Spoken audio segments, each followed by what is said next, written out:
Welcome to the way of success. আজকে আমরা আলোচনা করব মডার্ন ইন্ডিয়া পার্ট 2 নিয়ে। অলরেডি আমরা মডার্ন ইন্ডিয়া পার্ট 1-এর ভিডিও কিন্তু আপলোড করে দিয়েছি। তোমরা যারা দেখেছো তারা মডার্ন ইন্ডিয়া পার্ট 2 এর জন্য ওয়েট করছিলে, তা সেই ওয়েটটা শেষ হয়ে গেছে। আমরা মডার্ন ইন্ডিয়া পার্ট 2 নিয়ে কিন্তু তোমাদের কাছে ভিডিও নিয়ে এসেছি। এছাড়াও আমরা history, geography, polity, economics, science এবং এমসিকিউ সিরিজের ওপর ভিডিও আনছি। যাদের কাছে এই ভিডিওটা প্রথম যাচ্ছে তারা এই ভিডিওটা দেখার পরে আমাদের চ্যানেলে যাও এবং চ্যানেলে গিয়ে প্লেলিস্ট সেকশন চেক করলে কিন্তু তোমরা পেয়ে যাবে সমস্ত ভিডিও। এছাড়া প্রত্যেক ভিডিওর নোটিফিকেশান তোমাদের কাছে সবার আগে পাওয়ার জন্য আমাদের telegram channel the way of সাকসেসে তোমরা জয়েন করে যেতে পারো। তাহলে কিন্তু সবার আগে প্রত্যেকটা ভিডিওর নোটিফিকেশান তোমাদের কাছে পৌঁছে যাবে এবং কোনো ভিডিও কিন্তু তোমরা আর মিস করবে না। তো চলো, আমরা যে সেশনটাকে কমপ্লিট করছিলাম সেই সেশনটা হচ্ছে ভারতের ওপরে যে ইউরোপীয়রা এসেছিল, ভারতের মধ্যে যে ইউরোপীয়রা এসেছিল সেই ইউরোপীয়দের আসার যে বিভিন্ন ঘটনাক্রম রয়েছে সেগুলোকে নিয়ে কিন্তু আমাদের সেশনটা চলছিল। এবং আগের দিন আমরা পর্তুগিজ এবং ডাচ কমপ্লিট করেছিলাম। আজকে আমাদের শুরু হচ্ছে ইংরেজ দিয়ে, ঠিক আছে? তো ইংরেজ দিয়ে আগের দিন আমরা ফার্স্ট কিছুটা ইন্ট্রোডাকশান দিয়েছি। তো আজকে আমরা সেই একদম ইংরেজদের যে আসা সেটার বা ইস্ট ইন্ডিয়া কোম্পানির যে আসা সেটার একদম শুরু থেকেই শুরু করছি। তো ফরমেশন কী করে হয়েছিল, ফরমেশন কীভাবে হয়েছিল সেক্ষেত্রে বলছে চার্টার অ্যাক্ট কুইন এলিজাবেথ 1। তো এটা কত সালে হয়েছিল? অ্যান্সার কোশ্চেন আসে কত সালে হয়েছিল, অ্যান্সার হচ্ছে 1600 সালে হয়েছিল। কার সময় হয়েছিল এবং কী হয়েছিল? তো 1600 সালে এই জিনিসটা হয়। এর মাধ্যমে বলা হয় যে the governor of the companies merchants of London trading into East Indies, কোম্পানিটার নাম কী ছিল? ইস্ট ইন্ডিসেস, ঠিক আছে?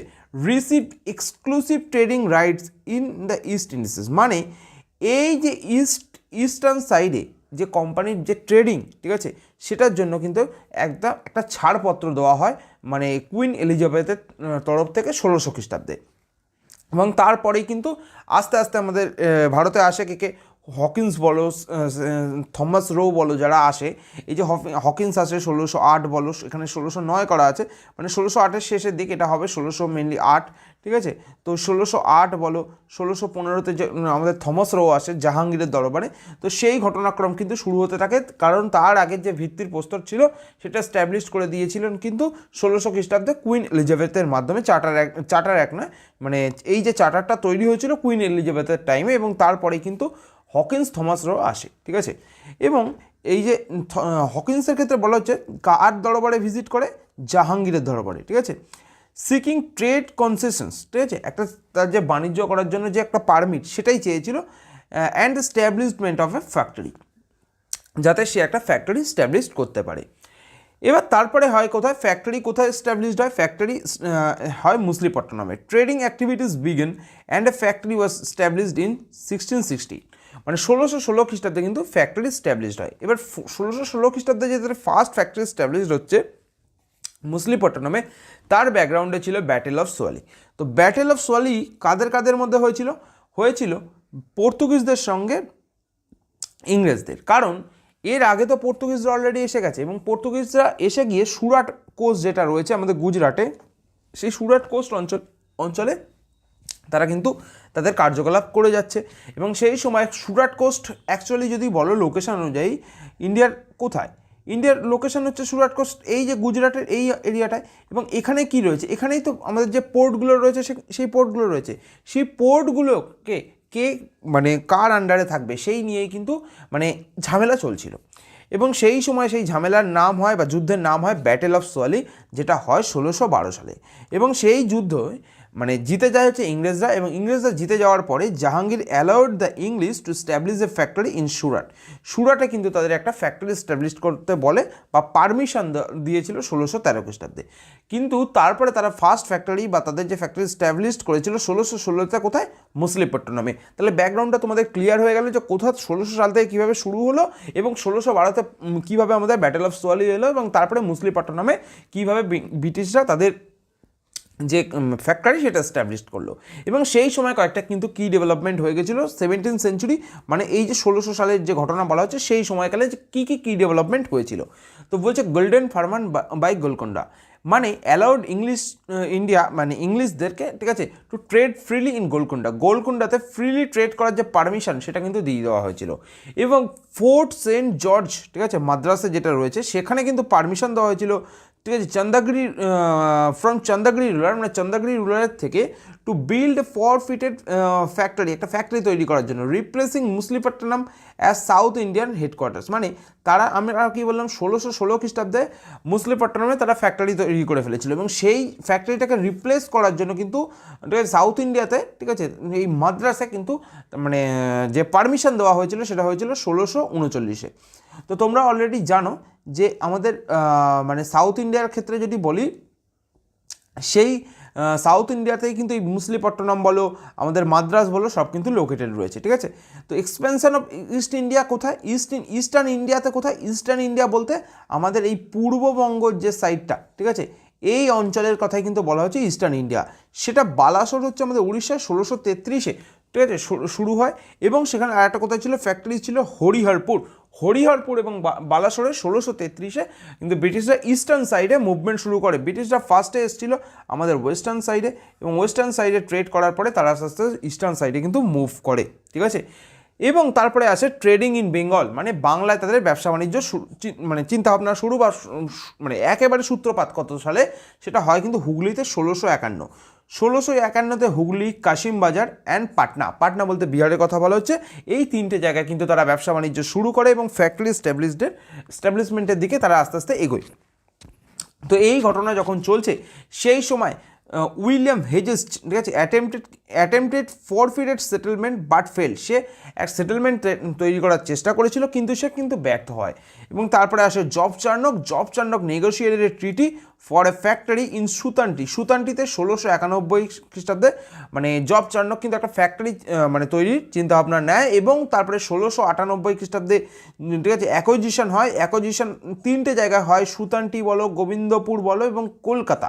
ঠিক আছে, এই তিনটে জায়গার যে অ্যাকোজিশন হয় এবং সেটার মাধ্যমে কিন্তু আমাদের কলকাতা, যে বর্তমান কলকাতা, তার কিন্তু মানে প্রতিষ্ঠা হয়। ঠিক আছে, তো সেই প্রতিষ্ঠা হয়েছিল ফোর্ট উইলিয়াম কত সালে সেই সময় তৈরি হয়? স্ট্যাবলিশড ইন 1700, মানে 1700 খ্রিস্টাব্দে কিন্তু ইস্টার্ন প্রভিন্সে ব্রিটিশ ইস্ট ইন্ডিয়া কোম্পানি তারা কিন্তু তাদের প্রভাব প্রতিপত্তি বিস্তার করা শুরু করে, মানে ভালোভাবে বিস্তার করে ফেলে এবং কলকাতা নগরের কিন্তু প্রতিষ্ঠা হয় জব চার্নকের হাত ধরে। তো বুঝতে পারলে 1651-তে তারা আমাদের হুগলি কাশিমবাজার অঞ্চলে ছিল এবং 1700-র মধ্যে কিন্তু তারা কলকাতাটাকে পুরোপুরি মানে তাদের একটা ব্যবসার কেন্দ্র হিসেবে গড়ে তোলে। তারপরে Bombay transfer to the company, মানে বোম্বেটাও কীভাবে ট্রান্সফার হয়েছিল কোম্পানির হাতে। সেক্ষেত্রে বলা যায় যে Bombay was gifted and later lease to East India Company in 1668। ঠিক আছে, এটা কার দ্বারা হয়েছিল? ডৌরি গিফট হয়েছিল, এটা একটা ডৌরি গিফট ছিল। ঠিক আছে, টু কিংস চার্লস টু। ঠিক আছে, কিংস চার্লস যে দ্বিতীয় ছিল তাকে 1661 সালে একটা, ঠিক আছে, ডৌরি গিফটের মাধ্যমে কিন্তু বোম্বেকে গিফট করা হয়েছিল। বোম্বেকে কিন্তু তারা কোনোভাবে নেয়নি, বোম্বেটা তাদের কাছে গিফট হিসাবে পেয়েছিল। এবং সেখান থেকে যদি বলো মাদ্রাস, ঠিক আছে, আমাদের মানে ম্যাপ দেখলে, ঠিক আছে, সাউথে মাদ্রাস, ঠিক আছে, আমাদের ইস্টার্ন সাইডে বেঙ্গল এবং ওয়েস্টার্ন সাইডে কিন্তু আমাদের মানে গুজরাট, এই তিনটা অঞ্চলে কিন্তু ব্রিটিশরা তাদের কিন্তু প্রভাব প্রতিপত্তি বিস্তার করে ফেলে এবং তাদের ব্যবসা বাণিজ্য শুরু হয়ে যায়। এবং এরপরে আসে 1717 খ্রিস্টাব্দের ফারুক শিয়ারের ফরমান। সেই 1717 খ্রিস্টাব্দের ফারুক শিয়ারের ফরমানের ফলে তাদেরকে একদম ফ্রিলি সমস্ত ট্রেড করার অধিকার দেওয়া হয়, যেখানে বলা হয় exemption from customs duties in বেঙ্গলে কোনো কাস্টম ডিউটি লাগবে না। Permission to issue dastak for free trade, ঠিক আছে, ফ্রি ট্রেডের কথা বলা হয়। ল্যান্ড এক্সপেনশন অ্যারাউন্ড কলকাতা, মানে কলকাতার চারিদিকে ল্যান্ড এক্সপেনশনের কথা বলা হয়। Freedom from trade duties in হায়দ্রাবাদের, ফ্রিডম ফ্রম ট্রেড ডিউটিস থেকে হায়দ্রাবাদের যে ট্রেড ডিউটিসটা লাগতো সেটার থেকেও মুক্ত করে দেওয়া হয় কোম্পানিকে। এবং company minted coins recognised across the Mughal empire. ঠিক আছে, এবং তারা কিন্তু তাদের যে মানে কয়েন্স বা তাদের যে মুদ্রা সেটাও কিন্তু তারা মিন্ট করা শুরু করে দেয়। ঠিক আছে, তো 1717 খ্রিস্টাব্দে ফারুক শাহের ফরমান কিন্তু একটা বিশাল বড় চেঞ্জ আনে কোম্পানি তাদের ব্যবসা বাণিজ্য, মানে আস্তে আস্তে যে চেঞ্জ বা প্রভাব প্রতিপত্তি বিস্তার সেক্ষেত্রে।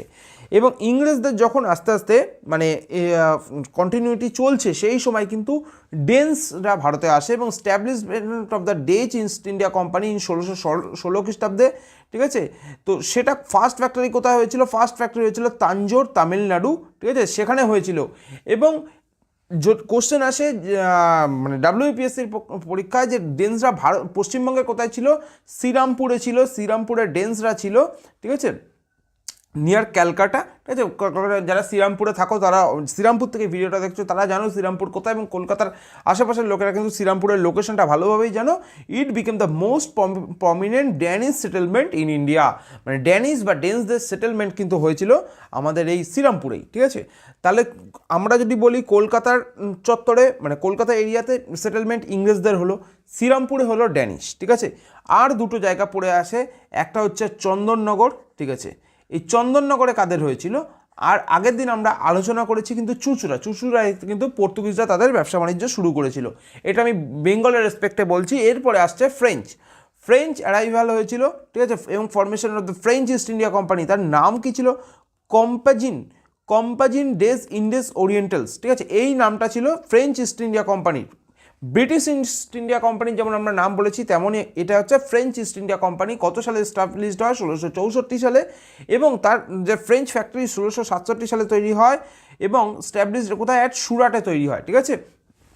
1609 খ্রিস্টাব্দে অ্যানাদার ফ্রেঞ্চ ফ্যাক্টরি কোথায় তৈরি হয়, মুসলিপট্টনমে। দেখো এই যে লোকেশনগুলো, সুরাট বলো, মুসলিপট্টনম বলো, এগুলো কিন্তু সবই দেখবে মেনলি কোস্টাল এরিয়াতে তৈরি হচ্ছে, যাতে তারা ব্যবসা বাণিজ্যটা করতে পারে, ঠিক আছে।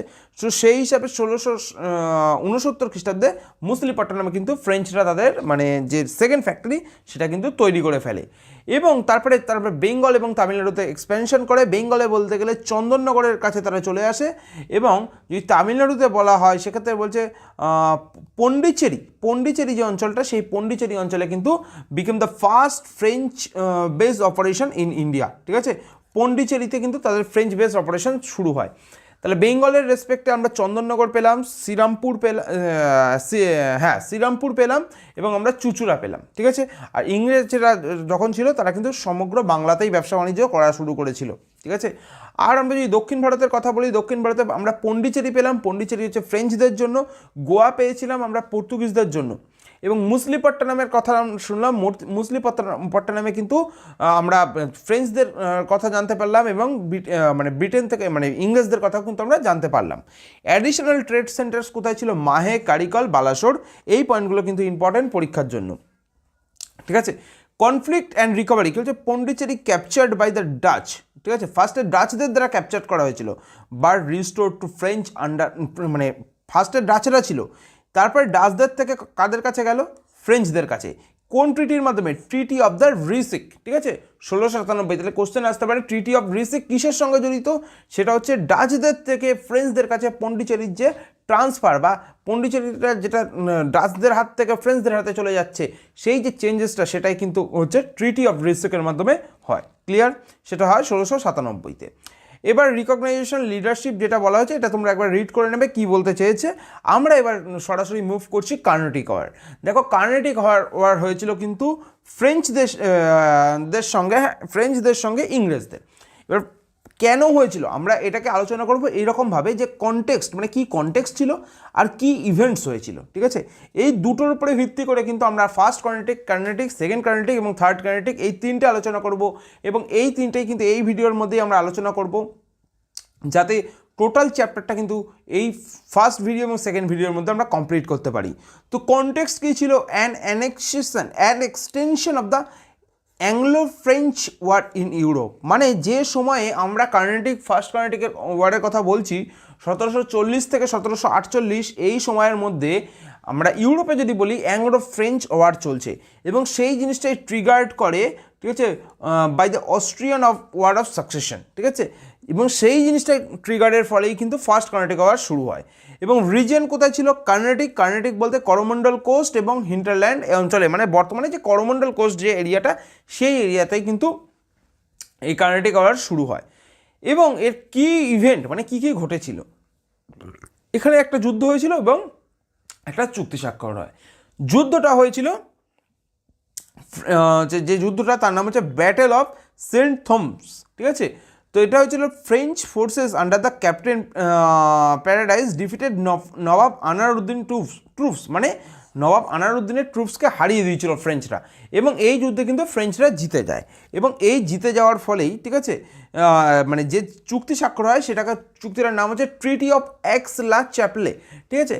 Aix-la-Chapelle এই 1748 খ্রিস্টাব্দে এই ট্রিটিটা হয়, ঠিক আছে। এবং এই যুদ্ধের ফলে কি হয়, restoring Madras to English and resolving the Austrian conflict, মানে অস্ট্রিয়ান কনফ্লিক্ট যেটা হয়েছিল সেটাকে রিজলভ করা হয় এবং মাদ্রাস কিন্তু মানে ইংরেজদের কাছে যেটা ছিল সেটাই রাখা হয়। ঠিক আছে, তো ফার্স্ট কার্নেটিক ওয়ার শেষ হলো এবং শেষ হওয়ার পরে সেকেন্ড কার্নেটিক ওয়ার শুরু হচ্ছে এবং 1749 থেকে 1754, মানে এক বছরের মধ্যেই কিন্তু শুরু হচ্ছে সেকেন্ড কার্নেটিক ওয়ার। এবং এর কারণটা কি ছিল, এর কারণ ছিল succession disputes in Deccan. Deccan মানে আমাদের যে দক্ষিণ ভারতের যে ডেকান অঞ্চলটা, সেই অঞ্চলে সাকসেশন ওয়ার চলছিল এবং তার সঙ্গে কার্নেটিক অঞ্চলে একটা সাকসেশন ওয়ার চলছিল।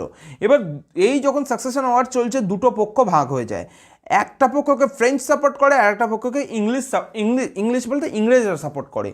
ফ্রেঞ্চ সাপোর্ট করেছিল মুজফ্ফর জংকে এবং চন্দ্র সাহিবকে। কোশ্চেন আসতে পারে যে মুজফ্ফর জং এবং চন্দ্র সাহিব কার দ্বারা সাপোর্ট পেয়েছিল, ফ্রেঞ্চদের দ্বারা।